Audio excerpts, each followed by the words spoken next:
अस्सलाम वालेकुम, हाजिर अपने नई वीडियो के साथ। तो आज का हमारा topic class 11 chemistry chapter number 8 acid base and salt में आज हम पढ़ने जा रहे हैं बेटा एसिडिक सब्सटेंस, बेसिक सब्सटेंस और एम्फोटेरिक सब्सटेंस के बारे में पढ़ना है। ठीक है, तो एसिडिक सब्सटेंस जो है वो एसिड्स तो नहीं होते, लेकिन अगर आप उसको पानी में डिजोल्व करें तो इसके नतीजे में आपके पास क्या है बेटा एसिडिक सोल्यूशन हासिल होगा। ठीक है, इसके अलावा बेटा आपके पास बेसिक सब्सटेंस है, अगर आप उनको पानी में डिजोल्व करते हैं तो बेसिक सोल्यूशन हासिल होगा। ठीक है, अब इसके अलावा क्या बेटा एम्फोटेरिक सब्सटेंस, तो एम्फोटेरिक सब्सटेंस जो आपके पास मौजूद है वो एसिड के साथ और बेस के साथ दोनों के साथ रिएक्ट कर सकता है। ठीक है, तो इसका मतलब ये हुआ कि बेटा आपके पास जो एम्फोटेरिक सब्सटेंस है वो बेस की मौजूदगी में एसिडिक बिहेवियर शो करेगा और एसिड की मौजूदगी में बेसिक बिहेवियर शो करेगा। ठीक है, तो पढ़ने जा रहे बेटा एसिडिक सब्सटेंस, बेसिक सब्सटेंस और एम्फोटेरिक सब्सटेंस के बारे में पढ़ने। ठीक है, तो देखिए बेटा आपके पास जो एसिडिक सब्सटेंस और बेसिक सब्सटेंस और एम्फोटेरिक सब्सटेंस होंगे ये क्या होंगे बेटा ऑक्साइड्स ऑफ मेटल या नॉन मेटल होंगे। ठीक है, यानी मेटल के साथ क्या है बेटा ऑक्सीजन लगा हुआ होगा या नॉन मेटल के साथ क्या है बेटा ऑक्सीजन लगा हुआ होगा। ठीक है, तो इस बुनियाद पर हम क्या कहते हैं बेटा उसको ऑक्साइड्स ऑफ मेटल या नॉन मेटल कहते हैं। तो oxides of metal and non metal are not themselves acid और बेस। ठीक है, तो हमारे पास जो ऑक्साइड ऑफ मेटल या नॉन मेटल होंगे वो एसिड या बेस नहीं होते, लेकिन अगर हम उनको पानी में डिजोल्व करते हैं तो उसके नतीजे में हमें एसिडिक सोल्यूशन और बेसिक सोल्यूशन जो है वो हासिल होता है। ठीक है, कैसे होता है इनको हम डिस्कस करेंगे, but when dissolve in water they form acidic और अल्कलाइन सोल्यूशन। ठीक है, तो बेसिक सोल्यूशन को अल्कलाइन सोल्यूशन भी हम कह सकते हैं। तो देखिए बेटा सबसे पहले हम पढ़ने जा रहे हैं बेटा मेटल ऑक्साइड। ठीक है, तो मेटल ऑक्साइड में क्या होगा बेटा एक मेटल का जो एटम है, ठीक है, आयन है, वो क्या है बेटा ऑक्सीजन के साथ जुड़ा हुआ होगा, उसको कहेंगे बेटा हम मेटल ऑक्साइड। तो मेटल ऑक्साइड जो होते हैं वो प्रोड्यूस करते हैं बेटा बेसिक सोल्यूशन यानी अल्कलाइन सोल्यूशन। तो अगर आप मेटल ऑक्साइड को पानी में डिसॉल्व करते हैं तो इसके नतीजे में क्या है बेटा अल्कलाइन सोल्यूशन जो है वो हासिल होगा। ठीक है, तो देखिए बेटा मेटल ऑक्साइड सच एज, ठीक है, सोडियम ऑक्साइड, पोटाशियम ऑक्साइड और कैल्शियम ऑक्साइड, ठीक है, readily mix in water to produce alkaline solution. ठीक है, तो यहाँ पे हमारे पास तीन ऑक्साइड है, ठीक है, सोडियम ऑक्साइड, पोटाशियम ऑक्साइड और कैल्शियम ऑक्साइड। तो देखते हैं बेटा अगर हम इनको पानी में डिसॉल्व करते हैं तो हमारे पास क्या बेटा अल्कलाइन सोल्यूशन आता है कि नहीं आता। ठीक है, तो आपका जो मेटल ऑक्साइड है वो प्रोड्यूस करेगा बेटा अल्कलाइन सोल्यूशन, इसको याद रखना है। ठीक है, तो देखिए बेटा हमारे पास एक ऑक्साइड Na2O, ठीक है, इसको हम पानी में डिसॉल्व करते हैं। ठीक है, ये पानी में डिसॉल्व होगा। ठीक है, तो देखिए बेटा ये प्रोड्यूस करेगा हमारे पास NaOH। क्या प्रोड्यूस करेगा बेटा NaOH, इक्वेशन को हमने बैलेंस कर दिया। ठीक है, तो देखिए बेटा पानी में क्या है बेटा NaOH प्रोड्यूस हुआ, ठीक है, एक्वस होगा, ठीक है, डिजॉल्व होगा, तो क्या है बेटा उसमें सोडियम के आयन भी होंगे और हाइड्रोक्साइड के आयन भी मौजूद होंगे। तो इसके नतीजे आपका जो सोल्यूशन बनेगा वो कैसा सोल्यूशन होगा बेटा अल्कलाइन सोल्यूशन होगा। ठीक है, ये बात क्लियर हो गई। तो अगर हम सोडियम ऑक्साइड को पानी में डिसॉल्व करते हैं तो इसके नतीजे हमारे पास अल्कलाइन सोल्यूशन जो है वो हासिल होगा। ठीक है, इसके अलावा बेटा पोटाशियम हमारे पास ऑक्साइड है, इसको भी पानी में डिसॉल्व करते हैं तो बिल्कुल सेम रिएक्शन होगा। ठीक है, हमारे पास हासिल होगा बेटा 2KOH। ठीक है, ओके क्लियर है। इसके अलावा बेटा तीसरी इक्वेशन अगर हम लिखें कैल्शियम ऑक्साइड के लिए, ठीक है, तो कैल्शियम ऑक्साइड भी आपके पास क्या बेटा ऑक्साइड ऑफ मेटल है। ठीक है, कैल्शियम क्या होता है बेटा आपके पास मेटल होता है, इसको पानी में डिसॉल्व करें, ठीक है, तो आपके पास हासिल होगा बेटा कैल्शियम हाइड्रोक्साइड। ठीक है, जो कि आयोनाइज फॉर्म में होगा पानी में। ठीक है, बात क्लियर। तो क्या है बेटा ये आपके पास क्या है बेटा बेसिक नेचर होता है, तो अगर आप इसको पानी में डिसॉल्व करते हैं तो आपके पास बेसिक सोल्यूशन या अल्कलाइन सोल्यूशन जो है वो हासिल होगा। ठीक है, तो उम्मीद करते हैं बेटा मेटल ऑक्साइड के बारे में आप समझ गए होंगे। तो मेटल ऑक्साइड को बेटा इसके अलावा बेसिक ऑक्साइड भी कहते हैं। ठीक है, तो यहाँ पे acidic, basic and amphoteric substance के बारे में डिस्कस कर रहे हैं। तो यहाँ लिखा बेटा मेटल ऑक्साइड, तो मेटल ऑक्साइड को इसके अलावा बेसिक सब्सटेंस या बेसिक ऑक्साइड भी हम कह सकते हैं। ठीक है, इसके अलावा बेटा दूसरा हमारे पास नॉन मेटल ऑक्साइड, तो नॉन मेटल ऑक्साइड को हम एसिडिक ऑक्साइड भी कह सकते हैं। ठीक है, तो नॉन मेटल ऑक्साइड को अगर आप पानी में डिसॉल्व करेंगे तो इसके नतीजे में आपको एसिडिक सोल्यूशन जो है वो हासिल होगा। ठीक है, तो non metal oxide such as carbon dioxide, ठीक है, सल्फर डाइऑक्साइड और P2O5, ठीक है, पेंटा ऑक्साइड, तो when mix in water they produce acidic solution. ठीक है, तो देखते हैं बेटा किस तरीके से। देखिए बेटा कार्बन डाइऑक्साइड है, ठीक है, तो कार्बन डाइऑक्साइड को पानी में डिसॉल्व किया जा सकता है। कार्बन डाइऑक्साइड जो है बेटा सॉल्युबल होता है वाटर में। ठीक है, तो अगर ये इसमें डिसॉल्व होगा तो इसके यहाँ प्रोड्यूस होगा बेटा एक एसिड जिसका नाम है बेटा कार्बोनिक एसिड। ठीक है, तो इस रिएक्शन को अक्सर वैसे छोटी क्लासों में 9-10 में अक्सर देखते रहते हैं। ठीक है, तो इसके नीचे प्रोड्यूस होगा बेटा H2CO3 कार्बोनिक एसिड। ठीक है, तो पानी में प्रोड्यूस होगा तो कार्बोनिक एसिड, तो H+ की वजह से क्या है बेटा आपके पास जो सोल्यूशन होगा वो एसिडिक इन नेचर होगा। ये बात तो क्लियर हो गई। तो हमारी कोल्ड ड्रिंक में भी क्या है बेटा कार्बन डाइऑक्साइड को डिसॉल्व किया जाता है। ठीक है, उसके नीचे में कार्बोनिक एसिड बनती है तो कोल्ड ड्रिंक जो है वो एसिडिक होता है। ठीक है, यानी ये कार्बनिक एसिड मौजूद है। जैसे हम कोल्ड ड्रिंक के ढक्कन खोलते हैं तो उसमें क्या है बेटा बबल्स निकल रहे होते हैं कार्बन डाइऑक्साइड के, ठीक है, जो कि अलहदा होते हैं कार्बोनिक एसिड से। ठीक है, इसके अलावा बेटा सल्फर डाइऑक्साइड, तो सल्फर डाइऑक्साइड को अगर पानी में डिसॉल्व करें, ठीक है। तो आपके पास एक एसिड आएगा, ठीक है, जिसका नाम होगा आपके पास H2SO3। क्या नाम होगा बेटा? H2SO3, इसका नाम होगा सल्फरस एसिड। क्या नाम होगा बेटा? Sulphurous acid. ठीक है, ये बात क्लियर हो गई।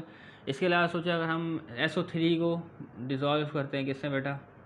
वाटर में, SO3, ठीक है, ये सल्फर ट्राइऑक्साइड गैस है, ये सल्फर डाइऑक्साइड गैस है, इसमें आया हमारे पास सल्फरस एसिड। ठीक है, अगर हम सल्फर ट्राइऑक्साइड को वाटर में डिज़ोल्व करते हैं तो इसके नतीजे हमारे पास हासिल होगा बेटा H2SO4 सल्फ्यूरिक एसिड।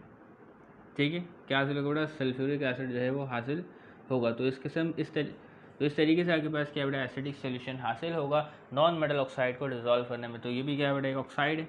ठीक है, अब इसके अलावा P2O5, ठीक है, तो P2O5 को अगर पानी में डिज़ोल्व करते हैं, ठीक है, तो इसके नतीजे में आपके पास जो हासिल होगा वो हासिल होगा बेटा आपके पास फास्फोरिक एसिड H3PO4। ठीक है, H3PO4। तो इस तरीके से मामला है। इसको हम बैलेंस भी कर सकते हैं इक्वेशन को, अगर यहाँ पे 2 लगा दें, ठीक है, और यहाँ पे 3 लगा दें तो इक्वेशन जो है वो हमारे पास बैलेंस हो जाएगी। ठीक है, मेरा ख्याल है। ओके, अब आगे बढ़ते बेटा हमारे पास कुछ ऐसे भी ऑक्साइड्स मौजूद हैं। ठीक है, कुछ ऐसे मेटल ऑक्साइड है जो कि एसिड के साथ भी रिएक्ट कर सकते हैं और बेस के साथ भी रिएक्ट कर सकते हैं। ठीक है, अगर एसिड के साथ रिएक्ट कर सकते हैं तो मतलब वो बेसिक होंगे। ठीक है, और अगर बेस के साथ रिएक्ट कर सकते हैं तो वो एसिड होंगे।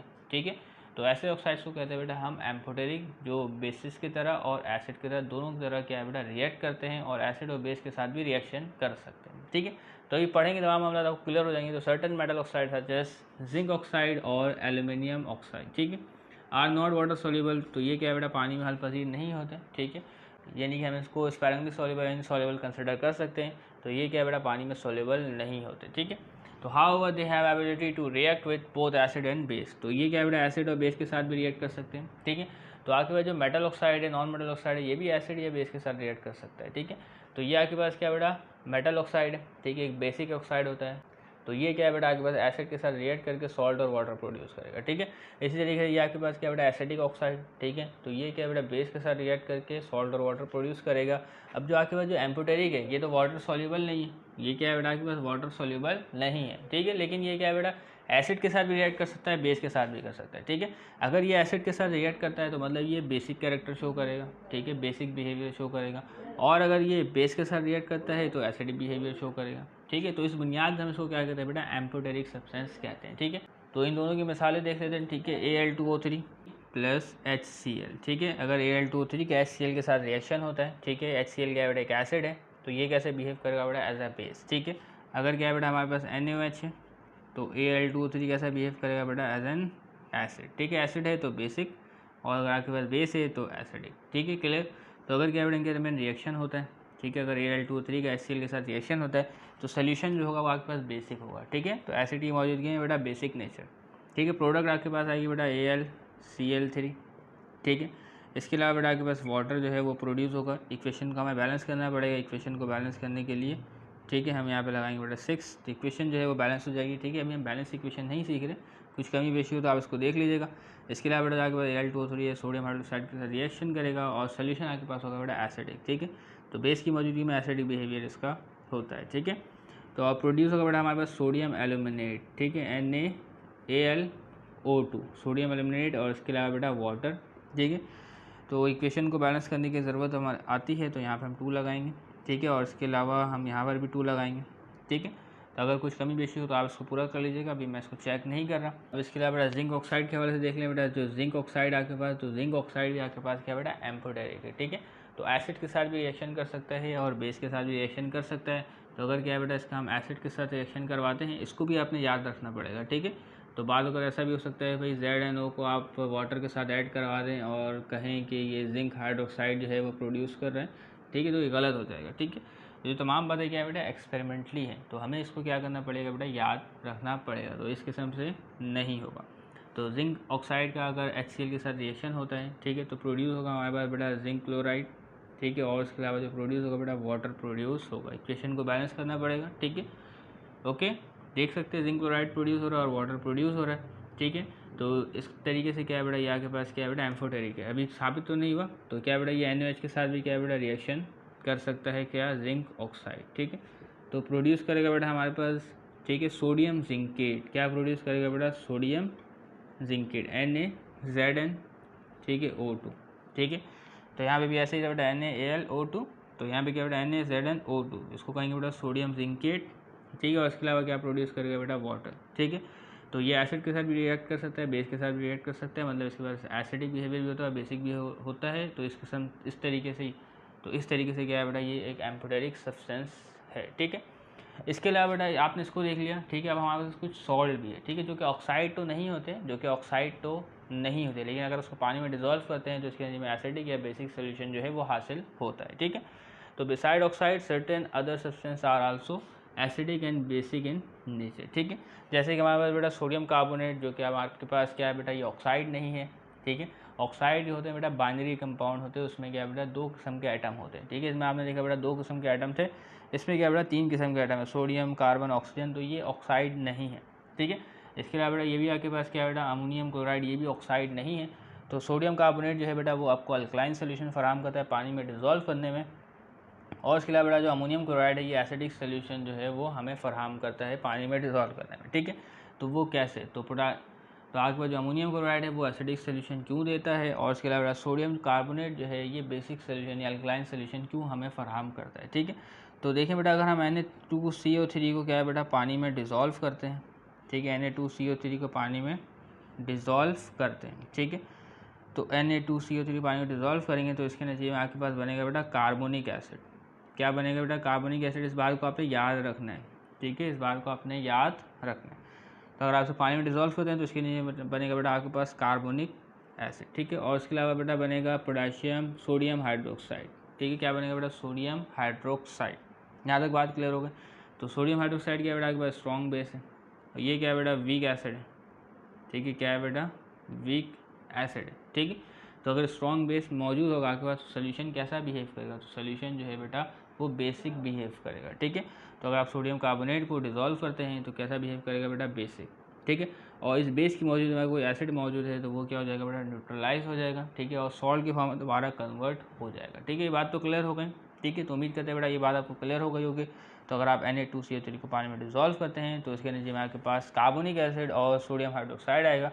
ये स्ट्रॉन्ग बेस है, ये वीक एसिड है, ठीक है। तो इस तरीके से आपके पास जो सोल्यूशन होगा वो कैसा होगा बेटा, बेसिक सोल्यूशन या अल्कलाइन सोल्यूशन होगा, ठीक है। इसके अलावा बेटा जो अमोनियम क्लोराइड है, ठीक है, NH4Cl, अगर इसको पानी में डिज़ोल्व करते हैं, ठीक है, तो क्या हासिल होगा देख लेते हैं अभी, ठीक है। तो NH4, ठीक है, NH4 जो है वो पानी के OH के साथ होगा, ठीक है, उसके साथ इसका लिंक होगा। इसके अलावा बेटा जो पानी का H+ होगा, ठीक है, उसका किसके साथ लिंक होगा बेटा, इसके क्लोराइड के साथ लिंक होगा, ठीक है।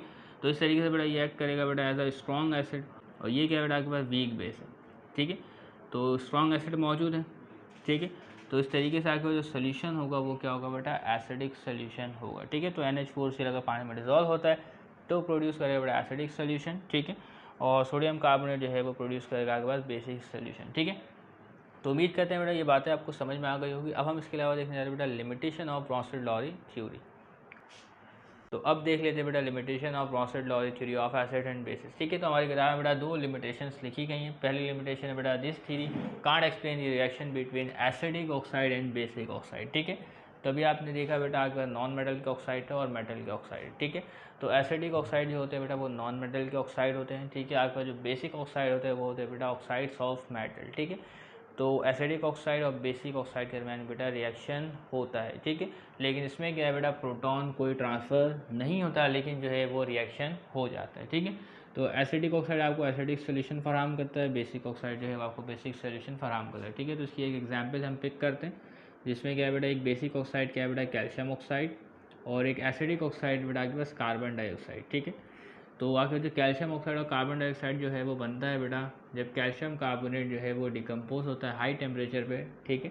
तो इसमें से अलग होता है बेटा कैल्शियम ऑक्साइड और कार्बन डाइऑक्साइड, ठीक है। ऐसे ही तो अगर इसका रिवर्स रिएक्शन देखें, ठीक है, तो ये है बेटा हमारे पास आपके पास बेसिक ऑक्साइड, ये है बेटा आपके पास एसिडिक ऑक्साइड, ठीक है। इसको आपने देखा था, इसका सोल्यूशन हमारे पास हासिल हुआ था कैल्शियम हाइड्रोक्साइड, इसका हासिल हुआ था बेटा हमारे पास कार्बोनिक एसिड। तो अगर इसका रिएक्शन होता है, ठीक है, तो हमारे पास क्या आएगा बेटा, कैल्शियम कार्बोनेट। तो इनका रिएक्शन हो रहा है, ठीक है। तो ये आपके पास बेसिक ऑक्साइड है, ये आपके पास एसिडिक ऑक्साइड है, ठीक है। लेकिन इसमें क्या बेटा कोई प्रोटॉन ट्रांसफ़र नहीं हुआ, तो ये एक इसकी लिमिटेशन है, ठीक है। इसको आप इसको लिमिटेशन में इसको रख सकते हैं। इसके अलावा it could not explain the acidic nature of compound having no tendency to donate H+, ठीक है। तो कुछ कंपाउंड हमारे पास ऐसे हैं जो कि एसिडिक सोल्यूशन तो देते हैं, ठीक है, लेकिन इनमें क्या है बेटा, आपके पास H+ डोनेट करने की कोई सलाहियत मौजूद नहीं है। जैसे कार्बन डाइऑक्साइड है, इसमें H+ डोनेट करने की कोई सलाहियत नहीं है, ठीक है, लेकिन इसकी नेचर क्या होती है बेटा, एसिडिक होती है। सल्फर ट्राइऑक्साइड H+ डोनेट करने की कोई सलाहियत नहीं है, प्रोटॉन डोनर नहीं है, ठीक है, लेकिन एसिडिक नेचर रखते हैं। और उसके अलावा AlCl3 और BF3, ठीक है, ये भी क्या है बेटा, एसिडिक नेचर रखते हैं हमारी किताब के मुताबिक, ठीक है। तो कार्बन डाइऑक्साइड की भी हम देख सकते हैं बेटा, अगर कार्बन डाइऑक्साइड को अगर पानी में डिसॉल्व करते हैं तो क्या हासिल होगा बेटा, H2CO3, ठीक है, एसिड प्रोड्यूस करेगा, तो एसिडिक नेचर रखता है, ठीक है। इसी तरीके से सल्फर ट्राइऑक्साइड, ठीक है, तो इसमें डिसॉल्व करें तो आपके पास हासिल होगा बेटा H2SO4, ठीक है। तो ये क्या बेटा, इसकी दो लिमिटेशन है, ये H+ डोनेट तो नहीं कर सकता, लेकिन एसिडिक सोल्यूशन जो है वो प्रोड्यूस करता है और एसिडिक नेचर रखता है, ठीक है। तो उम्मीद करिए बेटा तमाम बातें आपको क्लियर हो गई होंगी। तो तब तक के लिए याद दीजिएगा, चैनल को सब्सक्राइब कीजिएगा। अल्लाह हाफिज़।